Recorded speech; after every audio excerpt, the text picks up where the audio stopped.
Hello, this is Suzanne. I'm the weight loss coach, and I help women to transform their relationship with food and body using psychology, eating psychology, the principles of mind, body, nutrition, hypnosis, and neurolinguistics. So it's all pretty amazing.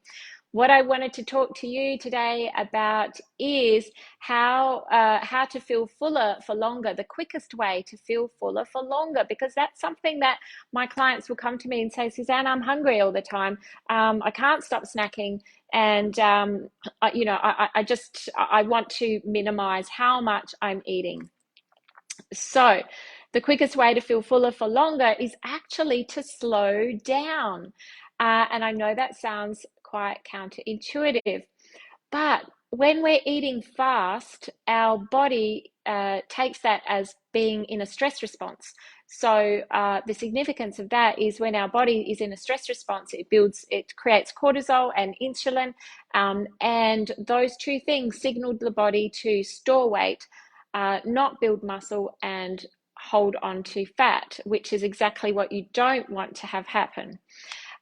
So the best way to combat that is to slow down.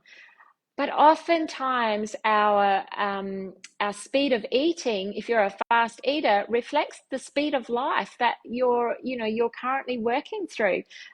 Most of us are just on the run all the time, almost literally, going from one thing to the next, to the next, to the next. We know that we need to eat. Sometimes we forget. But many people who are struggling with weight are not taking enough time to feed their body and do it in a way that the body sees and feels and knows that it's getting enough food. So when we slow down, and I've got the perfect technique to do that, when we slow down, all of a sudden we're listening to the cues of our body. We're not eating as much because we feel fuller quicker. And we're eating in a way that the brain, the head phase of digestion, has decided that, oh, actually I've had a meal, I've tasted it, I know what the texture was like, the aroma, the flavors, all of the things about the food, the sight of it. It's experienced a meal. If your brain doesn't see that or know that, then, and you've just hoovered everything, there's a part of the digestive system, the process that the body goes through, that is just completely missing. And therefore your mind thinks that you're still hungry, even if you've just had a whole heap of food, you've woofed it down and you feel really full.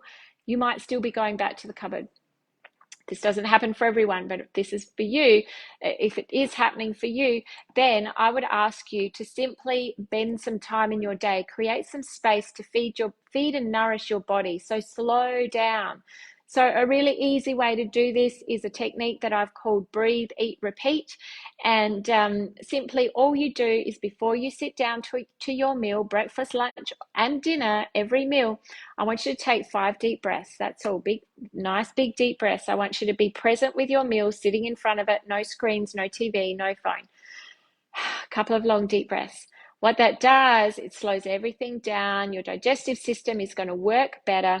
You're not producing cortisol and insulin because you're stressed. Not that you probably consciously are aware of that. It's all happening unconsciously. But when you slow down, your body can start to talk to you. You listen and you can find out, well, actually, I've had enough to eat. Brain says I've had enough to eat. It takes 20 minutes for the message from the gut to the brain to say that it's had a meal. So you do need to really enjoy your food, savor the experience. So take 5 deep breaths, then load up your knife and fork and chew your food, not 3 times, more than 3 times. So I would say 10, 15, 20 times. But I don't want you to count every mouthful, every chew, but just do that once or twice so you know that that's actually, you're actually chewing quite a lot. Then swallow the food, take another deep breath. So big deep breath in, then load up your knife and fork, pop it into your mouth. Always put your hands and your utensils down in between each mouthful. So therefore, you're minimizing the risk of, knife and fork at the ready and just shoving it in. So when you slow down, you're going to be present with your meal. Your brain recognizes that you've had a meal. Your gut feels fuller for longer. And so therefore, you're not eating more than you need and feeling quite comfortable. And if your goal is to lose weight, well, then if you're not eating more than you need, it's going to be easier to reach that goal. So I hope you found that helpful. Any questions or comments, leave them below, and I'll be in tomorrow with another weight loss tip. Bye bye.